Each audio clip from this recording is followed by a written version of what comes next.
Hello and welcome back to FiddleUP. I'm Emerald Ray, and today we're going to learn whatever we're going to do. I can say words. Today we're going to learn the Grandmother's Wedding Polska, and I love this tune so much. This is just such a beautiful tune. I got it from Elke Frizzell, who's like, top of the top of, Swedish fiddle players. And, it's just such a beautiful tune. I have never been able to get this tune out of my head, basically. It's one of these ones that I just have to play every once in a while, even though so few people know it. It's one of those that's just really hauntingly beautiful, and it's just, it'll pop up in your dreams all the time. And it's just haunting and gorgeous and just kind of exemplifies all the things that are wonderful about Swedish music. And I am not a Swedish player by any means, but I do love Swedish music so much. There's just so much going on that I don't even understand. They have all these semitones and microtones going on. There's all kinds of cross tunings and all that kind of thing. So even though I can't teach you all of the advanced, stuff about Swedish music that I really love because I don't even really understand it, I can teach you this tune and get you going in that direction, and you can go off on your merry way and find some Swedish music to study.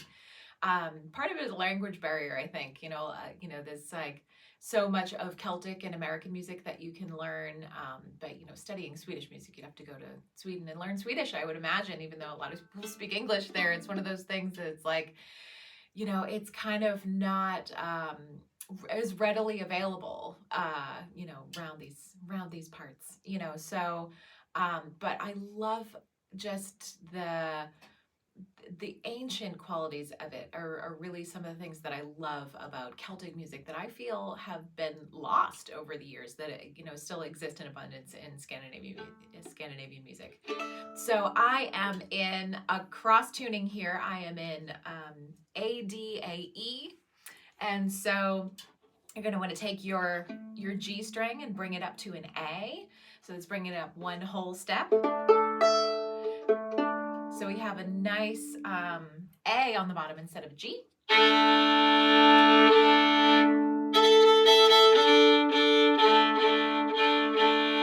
And so this is just, like we've done a couple of tunes in cross tunings so far. We've done GD, which is what that fiddle lives in. And, that is just a really good standard. It's very similar to AE. AE is the exact same structure, but AE is a little brighter than GD, which is why I like GD better. I like the dark, warm, palette. That's kind of my thing. So this ADAE is even brighter, I think. Well, it's almost, I guess it's sort of on the same sort of spectrum as AEAE, where it's a little bit brighter. So we still have the sort of mid-tone, warm quality of the D there, but we've got all of this A and E going on.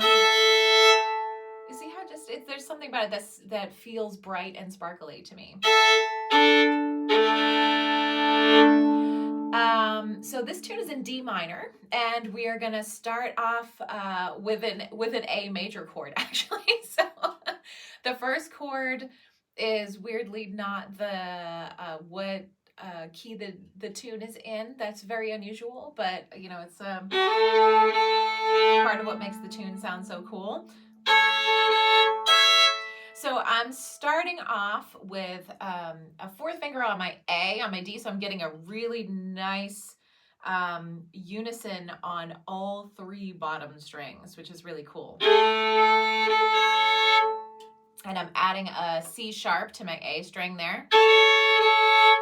So I have a full A major chord here.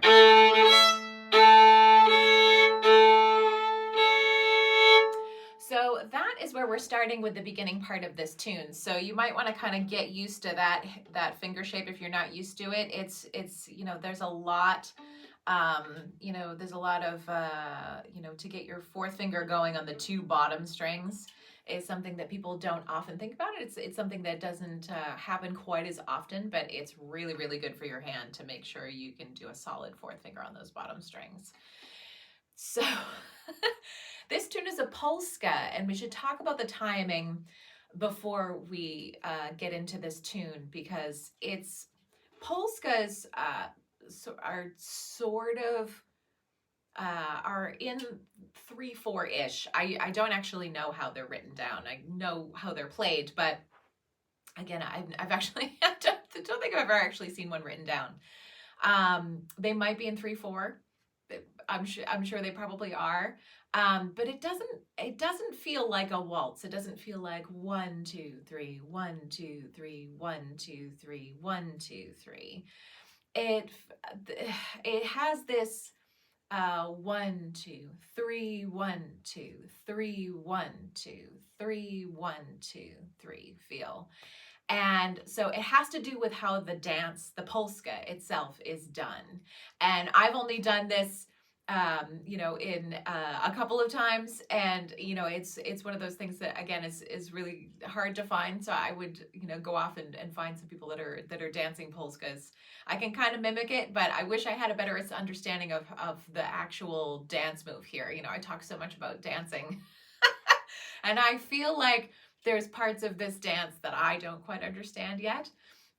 So again, go down a rabbit hole with that. That'll be really exciting. So, but as far as I understand it, the emphasis is on the 3 and the 1.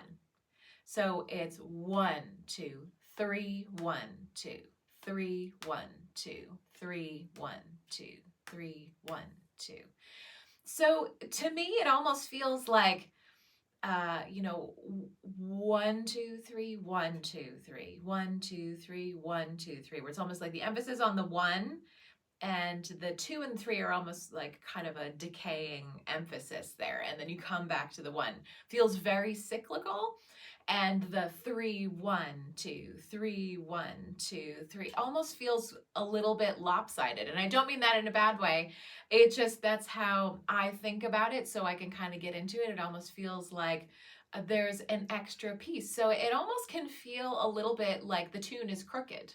Do you see what I'm saying? So there's oftentimes tunes can sound crooked, meaning crooked is the word we use for when there's an extra bit attached to it, or it's in an odd meter, or there's just something funny about it. It's not like a kind of more standard format than we're used to, so it feels crooked. And so I feel like polskas at first, when you're listening to them, feel a little crooked, like there's something extra in there every once in a while and I don't understand. But it's actually completely straight. It's just got the emphasis on the 3, 1, 2, 3, 1, 2, 3, 1, 2, 3, 1, 2. But that happens a lot in old time music as well. They actually kind of hit the 4 before the 1.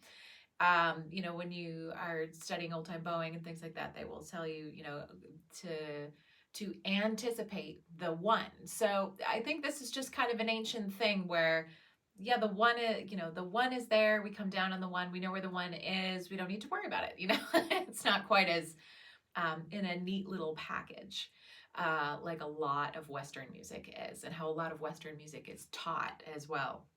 So that's something to consider as we're learning this tune. Is you might get confused and feel like that 3 is the 1, but it is not. It's the anticipation to the 1. So that's actually how we're gonna start with it. So we're going to play 3, 1, 2, 3, 1, 2, 1, 2. I can't even count it. 3,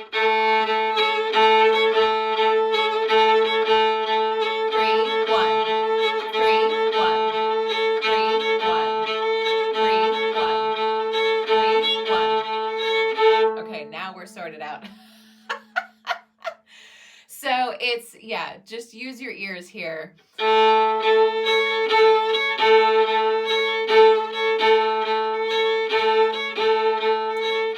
1, 3, 1, 3, 1, 3, 1. practice that for a little bit until you kind of get it. You don't have to count out loud while you're doing it. That's actually kind of kind of difficult. But that's how we're going to start this tune. The tune starts.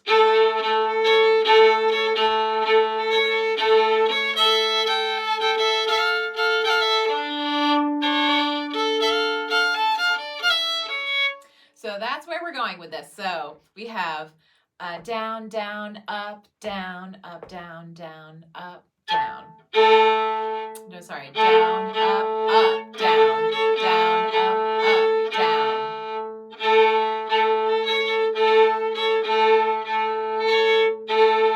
Down, up, down, up, down, up, down.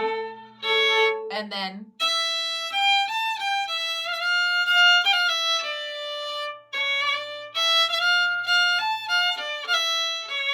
so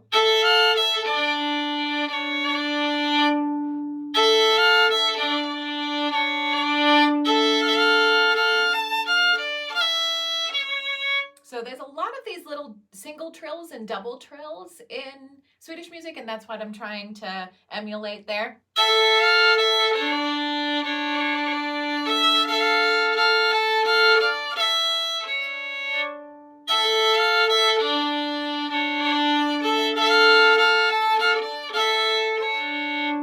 So here we go. We're start from the beginning again.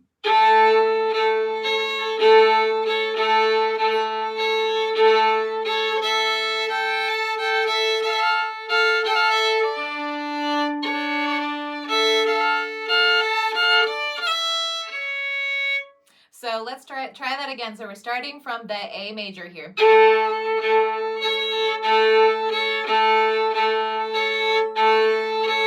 And then we're going to go to a open A and E here. And that's when the chord switches to a D minor there. And I'm hitting on that F natural, I'm hitting a little trill there. Very similar to, it's technically a double trill there. It's very similar to the warble thing that I have a video on the warble in the technique section. So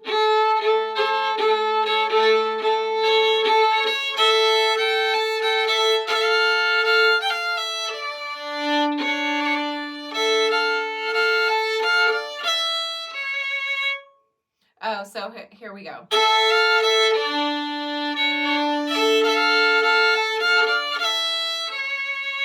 So together that sounds like this.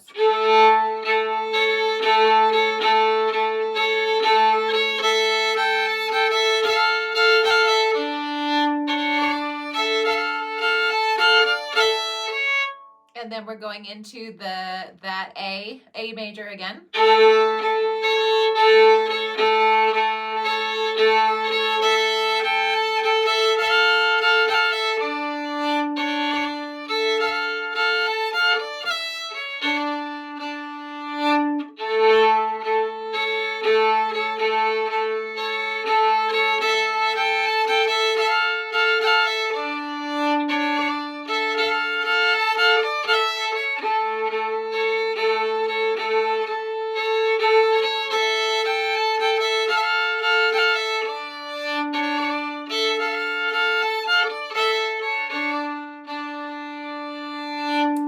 Just so you can get a slow idea of what's happening there, we have our A.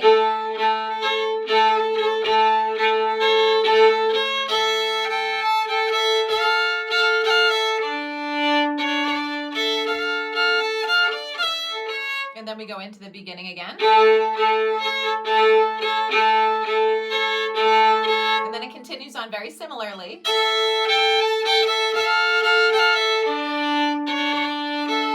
And here's the last phrase is a little bit different.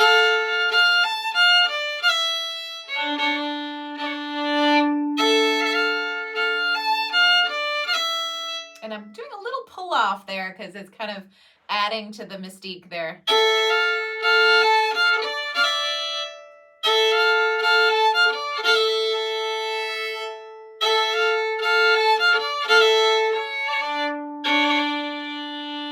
And I'm double trilling on that C sharp to D there because why not? It's there's plenty of space there to add some trills in, so that's a good space for them.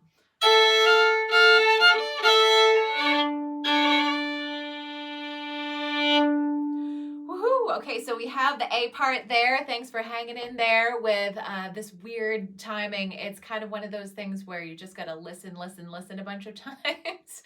I could try to break this down a little bit more, but it would almost get a little bit more confusing than it actually is. So if you're confused on the timing, I would go ahead and, listen to me play it right now and just stick with counting out the 3, 1, 3, 1, 3, 1. And I'm gonna try to bob my scroll a little bit to give you more of an idea, but I hope that won't knock my fingers off what I'm trying to do there.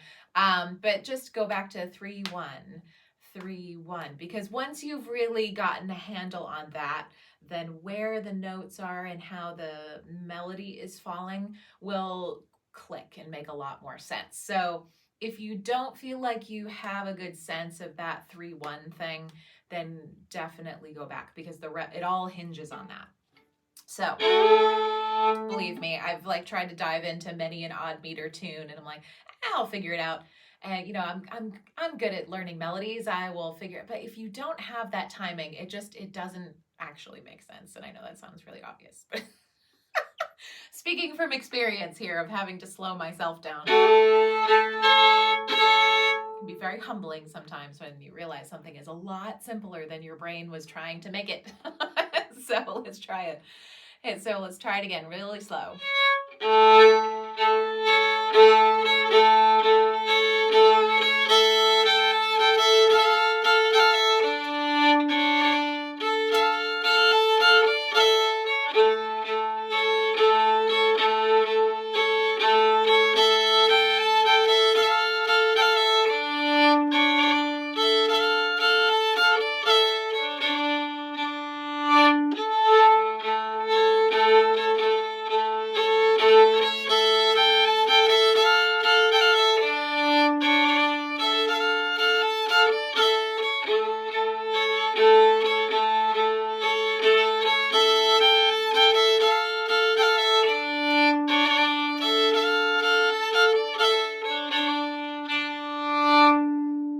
Those big bows at the end there. So make sure you get the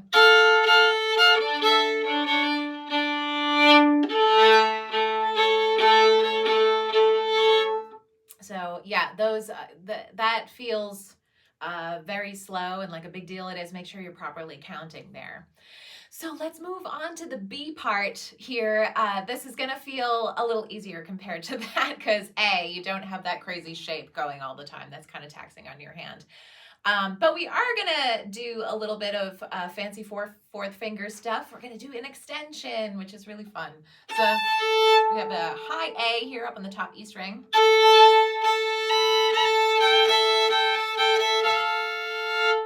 So just kind of playing around with what's on the A string there, kind of adding a little trill on the fourth finger.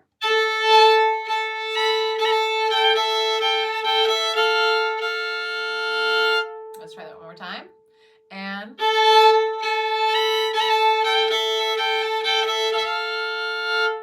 the second phrase is. Ooh, let me try that again.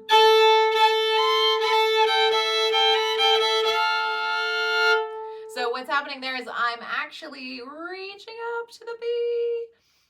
So the C, not the B, sorry.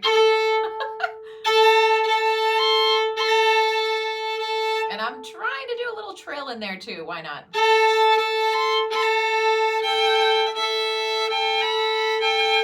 And that's a B natural.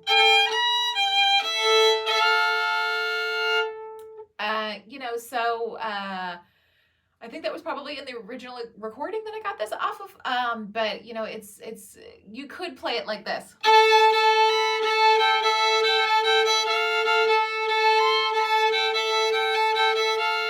But adding that B in is just something special. It sounds really wild.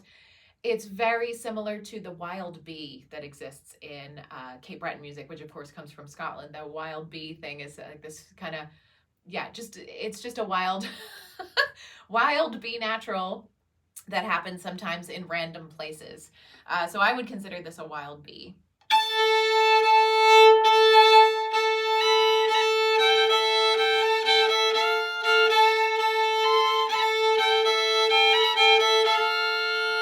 So I'll do that without the open A so you can properly hear everything that's going on there.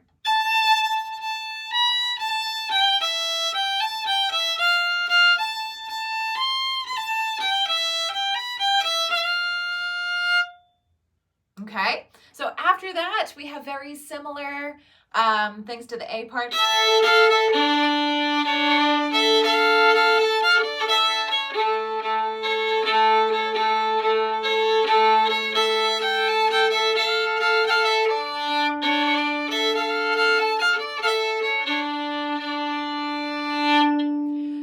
I think there's a little extra phrase, a little something going on in there. Just try to focus on the melody and don't worry too much about bits and pieces if you can. It keeps it musical. It keeps it more stay connected to what the melody is rather than trying to count it out. I know for some people that counting everything out and counting all the measures and all that stuff is very helpful. But in general, I find that sometimes that kind of nerdery can get in the way. It's kind of like, counting and, the chords and all that stuff can be like an inconvenient middleman in your mind. So always try to stay connected to the music and don't count too much, especially if it feels like it's getting in the way. If it's helping you understand what's going on, then fine, go for it. But often with these tunes that are crooked or feel crooked, or there's often lots of ways that you can be thinking about it that are actually more complicated than it is. I have often seen transcriptions of crooked tunes that if you boil it down, it's not actually crooked. So just kind of let your mind, piece it together in a way that makes sense. Try not to overcomplicate. That's what I'm trying to get at here. So let's try from the beginning of that B part so we know where we're at.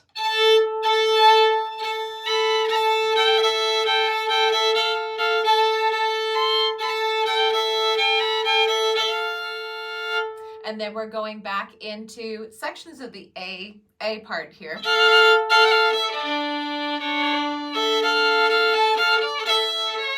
And then we're going back into, I think it's the second half of the A in its entirety. And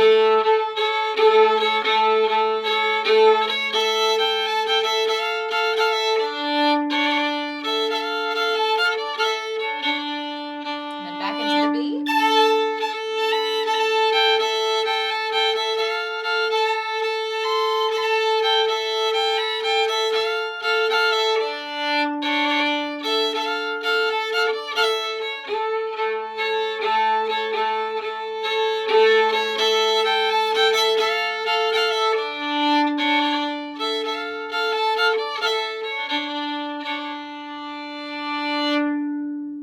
So there we go. I hope that's enough of an analysis. I learned a lot of my fiddle music from people that were like, I don't know, it goes like this. So doing my best over here to make this sound technical. But at the end of the day, like I was saying, don't get all into the technical stuff if you don't need to. So let's try this whole tune together. The way it was intended to be played. So we're going to start off with, and then the B part is. Okay, so we'll start off with.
have it. That is the grandmother's wedding polska.